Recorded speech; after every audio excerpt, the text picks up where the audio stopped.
ஒரு பேசும்போது ஒரு அடிப்படை புரிதலோட பேசணும். அதுக்கு தான் உங்களுக்கு அரசியல்வாதி இருக்கீங்க, அதுக்கு தான் வாக்கு எடுக்கணும். அரசியல்வாதி செய்ய வேண்டிய வேலையை அரசியல்வாதி செய்யணும். சினிமா நடிக்க வேண்டிய ஆளு சினிமா நடிக்கணும். நீங்க என்ன பண்ணலாம், ஒரு பொறுப்பான படம் எடுங்க, பொறுப்பான கதாபாத்திரத்துல நடிங்க.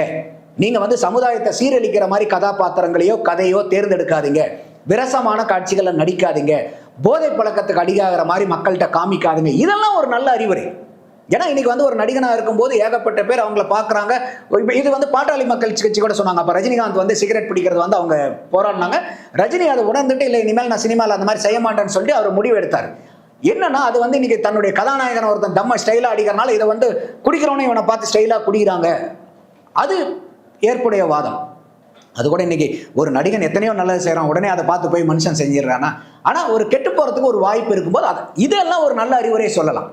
நீங்க பெண்கள் மேல கை போடுறாரு, இதை அவரை கட்டி பிடிக்கிறாங்கன்னா இதெல்லாம் என்ன ஒரு பேச்சு இது?